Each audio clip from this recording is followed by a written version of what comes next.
Economist और मशहूर अर्थशास्त्री प्रोफेसर मनोज अग्रवाल जी भी मुझे ज्वाइन कर चुके हैं। प्रोफेसर साहब, शुक्रिया आपका हमें समय देने के लिए। तो फाइनली उस दिन तो हम लोगों ने चर्चा की थी जब ये छोटी नोटबंदी 2000 वाली आई थी, तो उस दिन आपने अपनी ओपिनियन प्रस्तुत की, लेकिन अब 3 दिन बीत चुके हैं। अर्थव्यवस्था में और सोसाइटी में आप इसका इम्पैक्ट क्या महसूस कर रहे हैं? ब्रजेश जी, मुझको लगता है कि जो 3,62,000 करोड़ रुपए ब्लॉक्ड हैं, और इसमें से मैं ये कहूँ कि 50,000 60,000 करोड़ रुपए जो है ये छोटे छोटे उसमें सेक्टर्स में इंडिविजुअल्स के पास ब्लॉक होंगे, लेकिन एक बहुत बड़ा हिस्सा, मैं अनुमानित ही बता रहा हूं, कोई मेरे पास ऑफिशियल स्टैटिस्टिक्स नहीं है जी, लेकिन जो पैटर्न है लोगों के बीच 2000 के रुपए को रखने का, उसके आधार में कह सकता हूं कि लगभग 3 लाख करोड़ रुपए जी कहीं ना कहीं ब्लॉक्ड है। और करेंसी क्यों लाई जाती है मार्केट में? ब्लॉक करने के लिए नहीं लाया जाता है।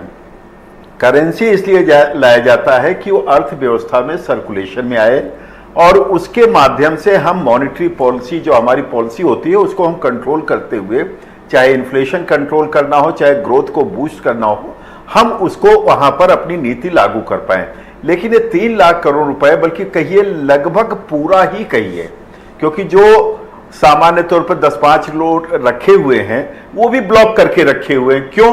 क्योंकि वो छोटा सा रुपया है, रखे रहेंगे, जब बहुत इमरजेंसी होगी खर्च करेंगे या कुछ भी करेंगे।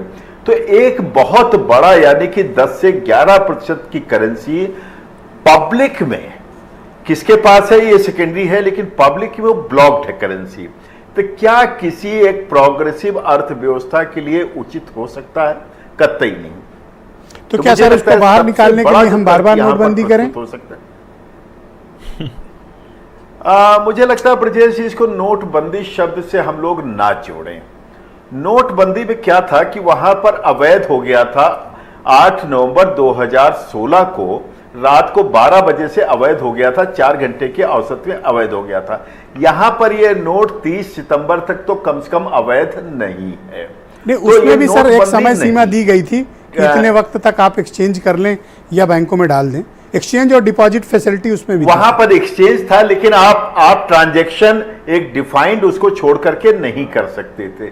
यहां पर इजीली ट्रांजैक्शन कर सकते हैं, कितने भी अमाउंट का ट्रांजैक्शन कर सकते हैं, इसलिए टेक्निकली ये नोटबंदी नहीं। नोटबंदी का मतलब ये करेंसी अवैध हो चुकी है, ये लीगल टेंडर है। अभी ये लीगल टेंडर है, इसलिए अवैध कतई नहीं है ये।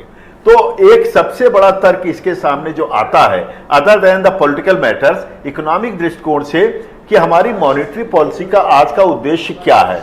आप देखिए, यूएसए झूठ रहा है इसी सब चक्करों में, यही सब चक्करों में यूरोप की इकोनॉमी बर्बादी के कगार पर है, चाइना की इकोनॉमी डिस्टर्ब हो रही है। तो क्या हम आज के दिन जब हम $5 ट्रिलियन की तरफ बढ़ना चाहते हैं, तो हम इस प्रकार वन मोर क्वेश्चन सर, कि बार बार इस तरह के फैसले लेने से क्या हम अपनी करेंसी की ऑथेंटिसिटी, उसकी विश्वसनीयता, उसकी क्रेडिबिलिटी पर बार बार प्रश्न चिन्ह नहीं खड़े होते इंटरनेशनल मार्केट में?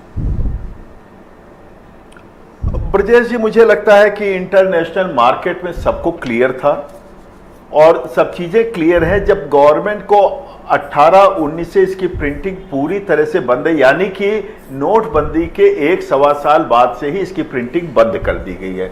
17-18 था और 16-17 में बंदी हुई और 17-18 में प्रिंटिंग हुई। 18-19 से ये प्रिंटिंग पूरी तरह से बंद है। Number 1 point.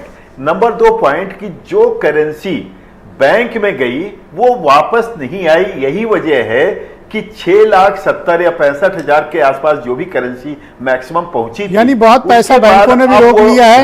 ये किसी ने रोक के रखा हुआ काला धन सब नहीं है, बहुत पैसा बैंक ने भी रोक लिया है।